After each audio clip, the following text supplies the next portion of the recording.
To say the Call of Duty franchise has been in a rough state over the past few years is a gross understatement to say the least, and I don't think I can express enough how much for myself and the community I need Black Ops 6 to be a win. With the anticipation of Black Ops 6 getting larger and larger, I started to reflect on my favorite Call of Duties, and throughout the years, even when it seemed all else failed, the Black Ops franchise remained relatively consistent. Well, at first, I've absolutely been on the Call of Duty is the same garbage every year train for some time now. But it's so frustrating because it wasn't always like this. I remember a time where I genuinely looked forward to the next Call of Duty entry, especially the Black Ops games. The awesome campaigns, the multiplayer that my friends and I would play for weeks and weeks at a time, and the zombies mode where I lost literal years off my life. Now for this specific video, I am focusing of course on just the mainline Black Ops games. And I might touch on some of the multiplayer, but a lot of them are not as accessible anymore. And of course these zombies. But the main focus for now is the campaigns, because I don't really remember a whole lot of these since it's been so many years. But I've always held them in such high regard, specifically the originals. But I'd like to revisit them with a fresh set of eyes, because if I'm being honest, I really don't remember too many of the details that much. It's very fuzzy. So I wanted to replay them to see if this was 100% nostalgia, or if these games really have been on a steady decline. I'm going to review every Black Ops game on here and rank them all worst to best. So without further ado, let's go back to 2010 where it all started.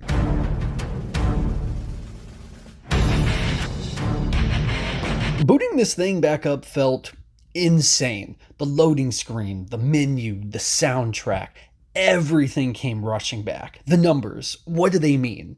And honestly, I completely forgot, which is why I was really excited to hop back into this campaign. Set in the 1960s during the Cold War, you play as a CIA operative, Alex Mason. And right off the bat, one of the first things I immediately remembered why I love this campaign so much. I love the idea of having an actual named protagonist with a freaking voice, a character, backstory. Hey! Who are you people?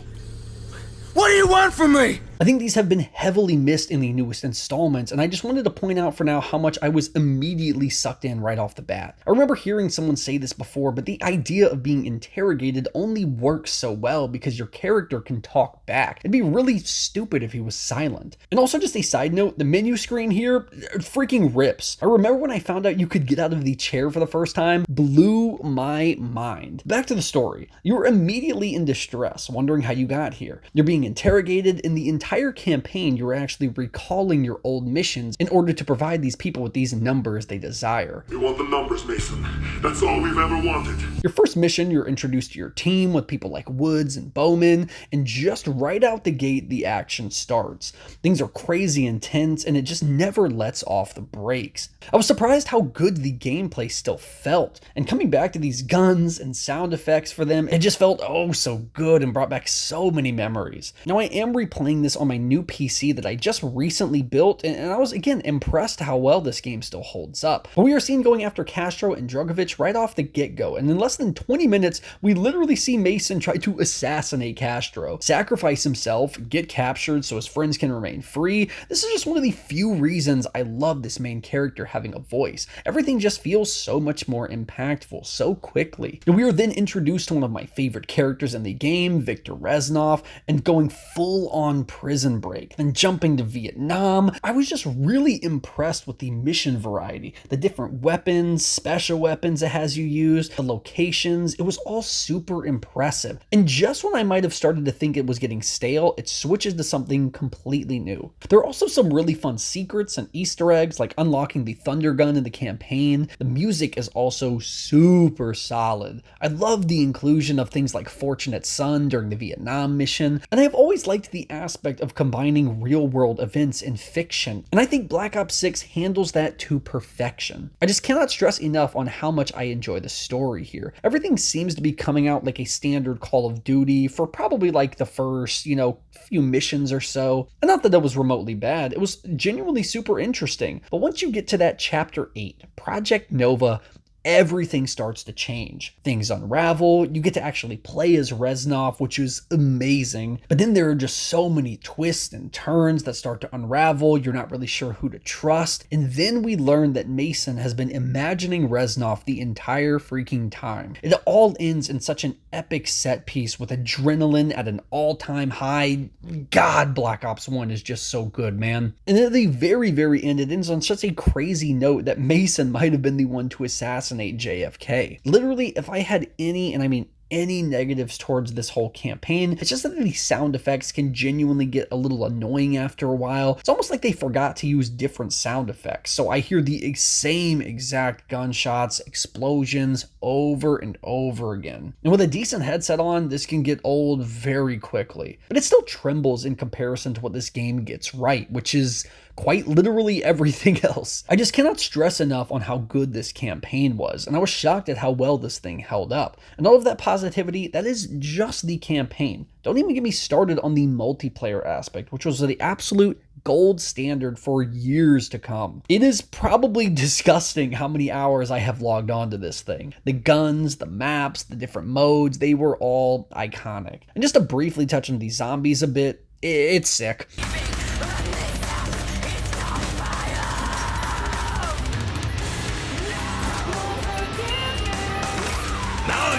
My pants from getting bloodier. There's just so much sauce here. I love Kino, 5, heck, even Dead Ops Arcade, all of the future DLC maps like Ascension, some of my all-time favorites. What's crazy is that this formula here was just the beginning for Zombies 2. It isn't the best overall, but it was a start. And it's dang good. This is legitimately the first time I have played Black Ops 1 in probably a decade or so, and guys, this game just rips. It has so much sauce and just reminds me of a time when I genuinely had so much fun and loved playing Call of Duty games.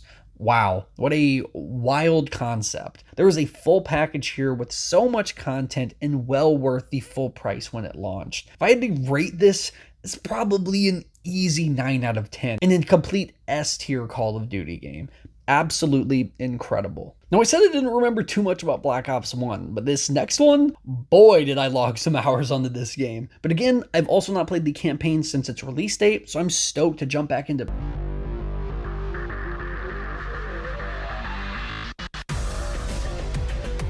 I can't imagine a Call of Duty game with more sauce. Black Ops 2 is the definitive Call of Duty for me for years, so it was time to really see if this game was as good as I remembered. Like before, the main menu screen just gave me all sorts of emotions, and I jumped straight into the campaign. We start off in the year 2025, where we are shown a team entering a top security retirement home for US operatives. We enter to see the one and only Frank Woods, who is around 95 at the time, and they believe he has information to help them capture Raul Menendez, who is a terrorist and has been at large since the 80s, back when Woods and Alex Mason were trying to take them down. Alex Mason is convinced to come out of retirement to help save his friend Woods, and thus our journey begins. We are then introduced to a really interesting way of telling this story, getting to play missions in 1986 as Alex Mason and again in 2025 as his son David. I always love a good non-linear storytelling, and I think this game does a really great job here. Visually, I think this game still holds up really well today, and it especially plays great. The guns all look, feel, and sound great. Characters are all very interesting and have their own motives, but the thing that stood out to me the most was some of the missions. They are so freaking cool here.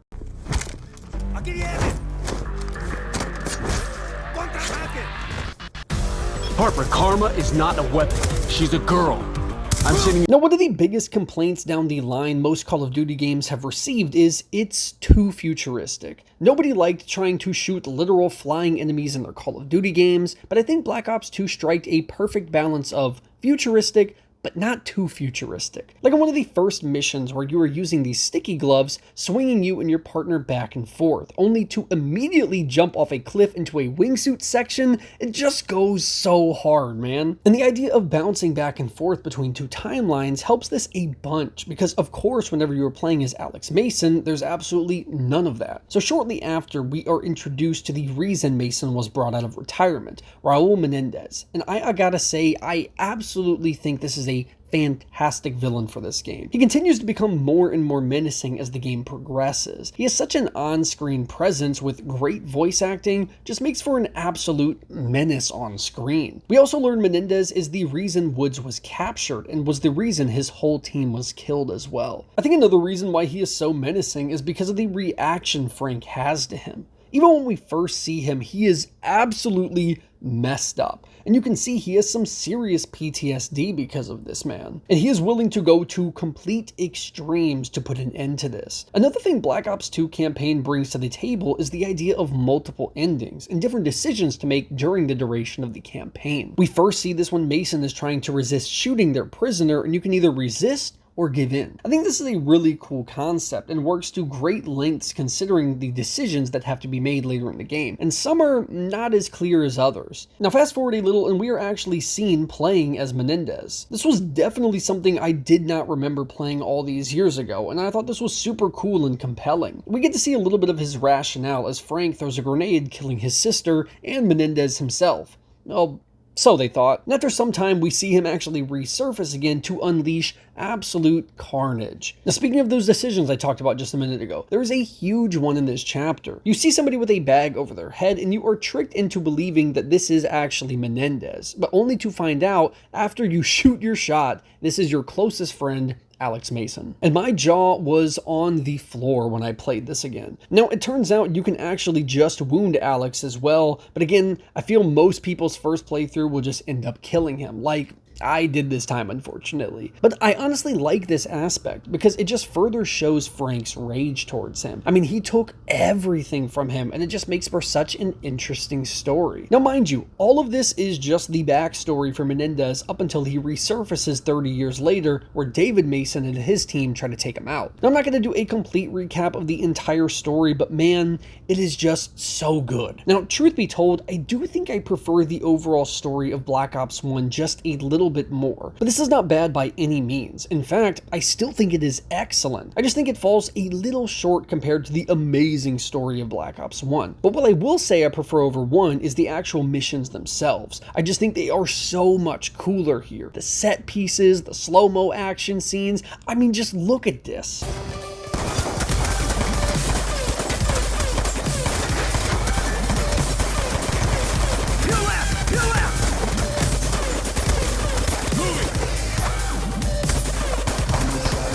The music is also an absolute banger, and I just had such a blast from start to finish for this entire campaign. Capturing Menendez at the end was so satisfying. You were given the choice to either do that or kill him. There were even more betrayals towards the end and harder decisions to make, like shooting your own team members. The first two Black Ops campaigns are such a gold standard to me for a good Call of Duty game. I think this one for me also gets a very easy 9 out of 10, like a complete S-tier Call of Duty game. And once again, that's just for the campaign section. As for the multiplayer, I played this on my Xbox, and lo and behold, I actually had no clue the multiplayer was still up and running on here. And it took me less than 3 minutes to get into a match. And boy, was I ready to hop back into this. Master Prestige coming back through, baby. These boys did not stand a chance.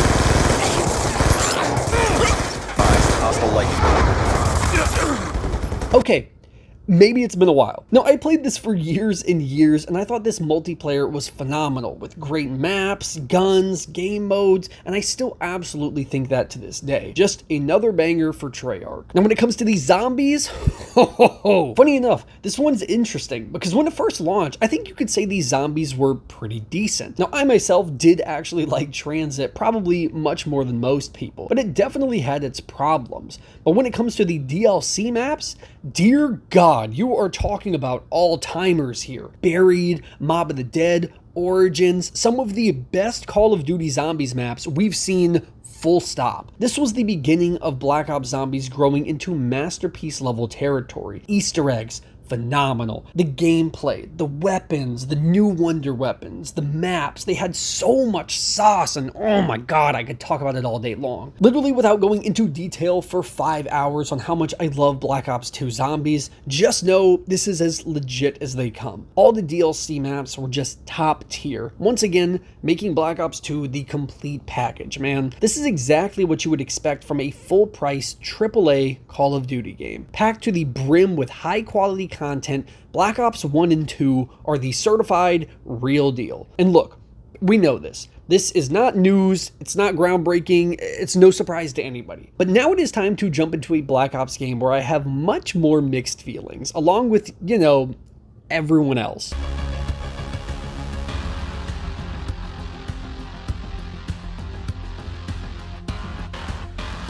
God, what happened, man?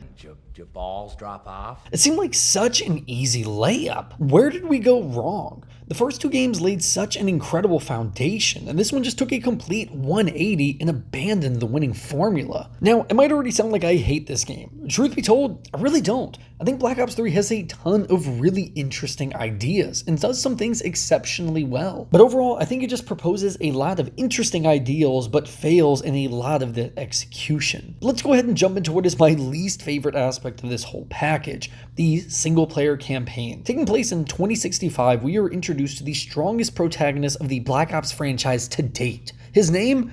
Player. Very exciting. Look, right off the bat, this guy could not be any less interesting. Well, there's still some voice acting in here, which is alright, I guess. I have no connection to this character whatsoever, but I digress. Working for the Winslow Accord Black Ops unit, they have a relatively successful mission in Ethiopia. Oh yeah, besides that one thing. Your limbs get severed by a robot and turns you into Swiss cheese. You were then rescued and saved after undergoing cybernetic surgery and having a DNI installed, a direct neural interface, which then allows others to link up to you and provide virtual training. Again, as I said earlier, this is one of those interesting concepts that I think sounds pretty good on paper. The only problem is, I hate the way it's executed. With such a complex idea, how do you think this could be summed up enough for everyone to understand? Train go boom.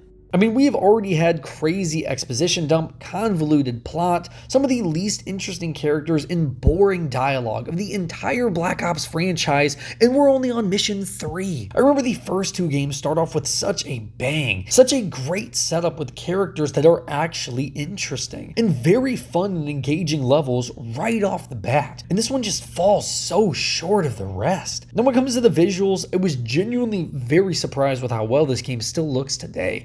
Very, very impressive stuff. And as far as the gameplay goes in Black Ops 3, I feel very indifferent about it. On the one hand, the movement does feel great. The wall run, the jetpack, the slide boost, gunplay, and everything feels good. I still think I prefer the classic Black Ops feel, and I know a ton of people hated the movement in this game, but again, to be honest, I think that is the least of this game's problems. There's just no sauce to any of these missions. They're somehow so bland and uninteresting. They also introduced the idea of a multiplayer campaign here, as well as up to 4 people, I believe, and good God, do I hate this. This is what happens almost every time they try this. Something must come at a sacrifice, and it is almost always the main protagonist. You can also pick your own different loadout for each mission. I think I just prefer the original way of having a different loadout each mission, but again, not a huge deal for me, just something I prefer. And this somehow feels like a multiplayer mission than a traditional campaign. Again, just loses that sauce to it. Every time I'm doing something, I just have no care for it, and it's so hard to piece together what's going on because, spoiler alert,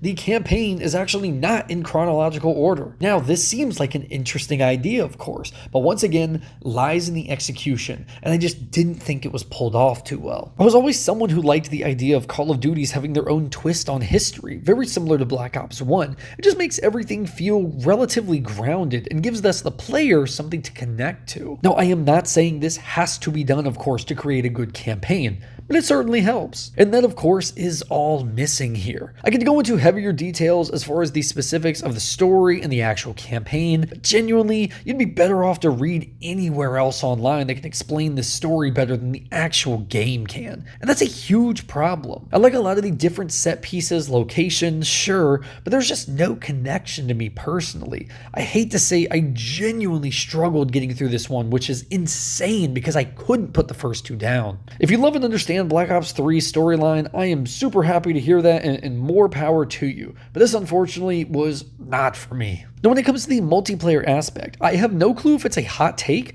but I really enjoyed it. But again, I do like the core gameplay in Black Ops 3, even if it is marginally different than the first two. Yes, the jetpacking and sliding can get super annoying in multiplayer matches and render some abilities useless, but I also really like the operator system as well with the different abilities. This allowed for a lot of variety in my opinion, and I just had a blast. I think I have like 450 hours in Black Ops 3, which is absolutely insane to me. And it's definitely the most multiplayer I've ever played out of any, mainly due to my age at the time and all my friends were on it, so I'm sure there is a little bias here, but all in all, I think this is a solid multiplayer with a few hiccups. But now, it's time for the grand finale. We got a mediocre campaign with some pretty fun multiplayer. Seems like just an okay COD, right? But why would I say I have such mixed feelings about Black Ops 3 then? Oh yeah, right, because Black Ops 3 Zombies is a masterpiece, baby. Yep, I am a part of the crowd that just loves this kind of zombies. I know some people prefer these simpler maps over the complex ones. I can take both, of course, but good God do I love Shadows of Evil. And I actually think it is one of the strongest maps and maybe one of my all-time favorites across any Call of Duty Zombies ever. I adore its aesthetic. It oozes with style, having actual characters, great Easter egg, tons of things for you to do, and that was just the first map. Unfortunately, you do have to pay for the other maps. Not like this is really anything new though, so it really shouldn't be that big of a deal, but it's worth mentioning. But I mean, the giant Dreisendraht, Korod Grovy, and then on top of that, you have Zombies Chronicles with maps like Kino, Ascension, Moon, Origins. There is just so much content in these zombies, it is just the definitive way to play for me. I love all the new maps here, getting to replay old ones with Gobblegums. It just feels so good to play here on Black Ops 3. This is where most of my 450 hours came from, doing Easter eggs, pulling all-nighters. Black Ops 3 Zombies is just so special to me and is easily the best part of this package overall. I just think they added so many things it needed. I love the new Pack-a-Punch and getting different ammo types after multiple packs. And sure, at launch it might have been uneven for sure, but at this point Black Ops 3 is worth picking up alone solely for its zombies. It's just that good. So that's it for Black Ops 3, a really mixed bag in my opinion, completely carried by the awesome Zombies package. But now it's time to jump into the Black Ops game I literally remember the least about. And I'm really excited about this because for some reason I just cannot for the life of me remember any details about the campaign. So I have been really excited to play it again.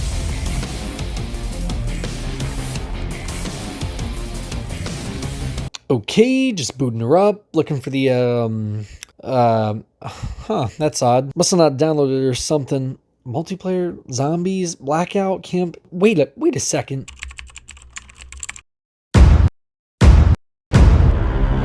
Well, what a disaster. The only thing you could do worse than Black Ops 3 is just decide to not do a single player campaign at all and have these stones to charge $60 for it. This was likely because they needed to meet deadlines for their annual release, and they instead decided to opt for the blackout mode instead. I know it may sound harsh, but this was just one of the laziest things I've seen in a minute when this launched. There's just no reason for it. Charging the same price with less content is crazy. But as frustrating and lazy as I think this is, I can't lie. When I booted this back up and jumped into the multiplayer first, I tried to convince myself I was not having fun. I really wanted to hate on this because of my disdain for there being no campaign. But man, the multiplayer is an absolute blast and surprisingly holds up very well today. The game still wildly looks and plays incredibly well.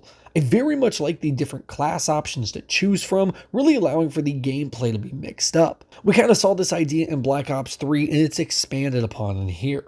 I enjoyed the maps quite a bit, some both new and the old. I like classics like Firing Range, tons of fun game modes like Prop Hunt that goes in and out. Again, I can't stress enough, even in 2024, I still think this is a very solid multiplayer game that is still great to squad up with your friends. Now when it comes to these zombies, I remember I was definitely a part of the problem when this game first came out. I was not willing to compromise when it came to how they did perks, no traditional gobblegums, but replaying these maps today, once again, really tried to convince myself I wasn't having a good time, but it just wasn't true. Genuinely, these were very fun maps. I started with Voyage of Despair, which I haven't played since probably launch. I love the concept of it still. Being stranded on a boat is just a very cool idea for a zombies map. Then Blood of the Dead, a sequel to one of the best zombies maps of all time. It just has that familiarity, but it still offers new things for veterans. And 9, which I thought was spectacular. Now, truth be told, there was no way on earth I was paying an extra $50 for the few other maps. Sorry, maybe one day I would check them out, but your boy needs a sale because that is freaking insane. Now, of course, there are also different perks here, no traditional jug. And again, as a veteran zombies player, it felt very weird at first, but honestly, it works and not becoming too overpowered. You also cannot lose them depending on how quickly you get revived. Now, I will say I am not too crazy about the starting class portion. I am a traditional zombies man. I love starting with just a pistol and kind of working my way up. But it really isn't that big of a deal here. Genuinely, I had some of the most fun playing these maps that I've had in some time. And even though this zombies mode is a little different, I think it works really well. The maps have great personality, fun wonder weapons, cool Easter eggs, all things that I think are really important in a good zombies map. I've got to give credit where credit is due and also admit when I'm wrong, and I clearly was here. Now when it comes to the blackout mode itself, I played this so briefly when it launched.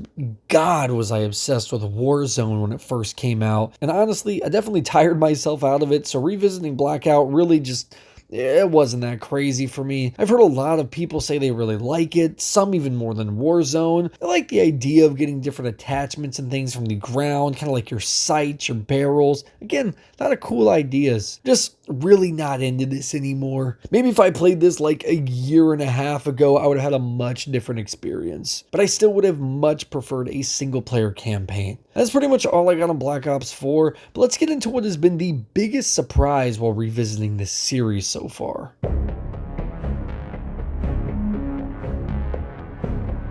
Black Ops Cold War is so interesting to me. Funny enough, I never actually beat the campaign the first time around, so I was really excited to jump back into this. This campaign takes place between Black Ops 1 and the past missions in 2, in the height of the Cold War. And I can tell you right off the bat, I did not appreciate this campaign enough when it first came out. The thing is, unlike Black Ops 3's campaign in so many ways, this actually starts off with a bang. You're playing as Mason for the first mission, with Woods and a new character, Russell Adler, and you learn of a new threat called Perseus. And after hunting down someone in the first mission, you were introduced to a new concept. You actually get to make dialogue options in this game. The first section, you can choose to keep the prisoner or throw him off the roof. Really interesting stuff. We then are right back to the CIA safe house, and we are now playing as an all-new character, Bell. Unfortunately, we have another issue of the main protagonist not having a voice, which I find deeply disappointing. Nevertheless, we are then thrown into Fractured Jaw, a flashback mission where Adler and Bell were both working in Vietnam. I mean, come on, would it be a Black Ops game without a proper Vietnam mission? Nevertheless, this mission rocks. We are introduced to new combat mechanics like the executions, which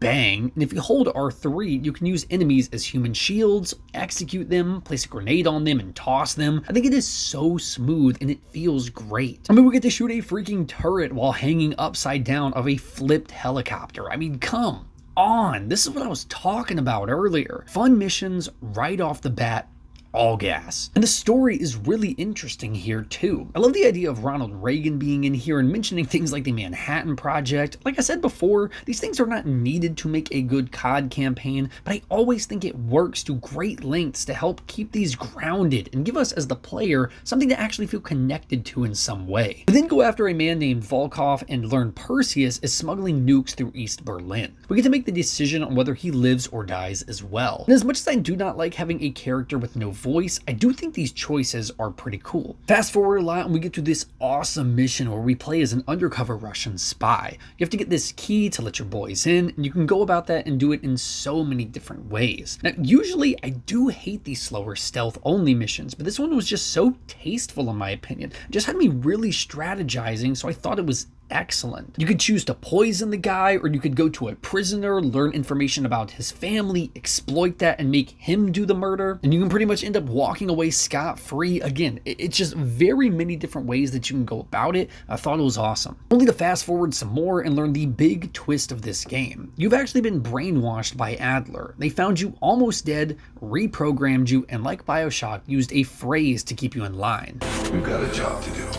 We then get this really cool mission where they are trying to subdue you, and again, you either can obey Adler's orders or fight them, and which leads to some really cool visual sequences. You then remember the location of Perseus, and you have the choice to either tell them the truth or lead them astray. I really can't remember the general consensus of this game when it first launched, but I definitely did not give it the respect it deserved. I don't know if I thought it was stronger this time around because of playing the originals so recently, but all in all, I think Cold War has an absolutely awesome campaign worthy of the Black Ops name, unlike 3. Now when it comes to the multiplayer, I will keep it super short.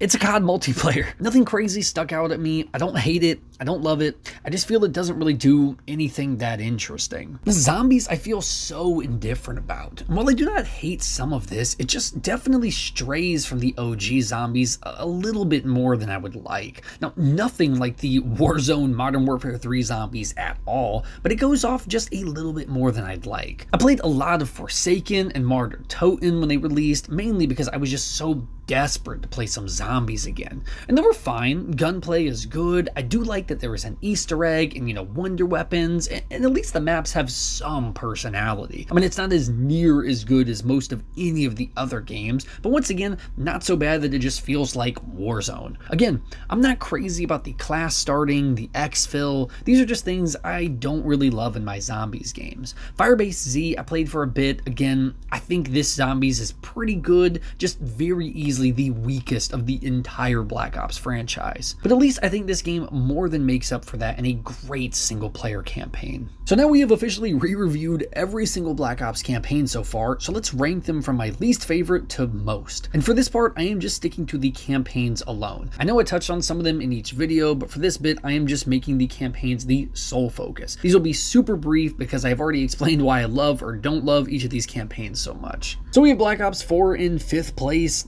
I think this is pretty much obvious why this is in last place. I won't really waste your time here. In 4th, we have Black Ops 3, the absolute weakest campaign, and it's quite frankly not even close. I feel like we go through this cycle every few years where we all collectively hate on a campaign or a COD game overall, and after some time has passed, the inevitable happens. People rise up, you say, you know what? That wasn't really so bad. Then it transitions to how underrated it is, and then suddenly it's one of the best in the series. And I've seen a lot of recent praise for how brilliant Black Ops 3's campaign is and how it's misunderstood. And again, if you got that out of here, I'm super happy for you. I don't doubt there is probably a unique and a good story told here, but the way it is done is in just such bad taste, in my opinion. They were not able to tell the story in an effective way. I just got absolutely nothing out of this campaign. 3rd place is Cold War. This was the biggest surprise revisiting these for me. And while I do have to preface how wide a margin it is between the 4th place and the 3rd places, the gap is huge. Cold War is an excellent campaign with some new ideas that actually work and fit into this storyline. I love the missions, the side content, the decision making is also very unique, and the gameplay is awesome. It absolutely sucks the main character does not have much personality though, but I genuinely think it somewhat fits into the story due to being brainwashed, so it somewhat gets a pass. Really fun missions overall, and just a few different ways that you can play them.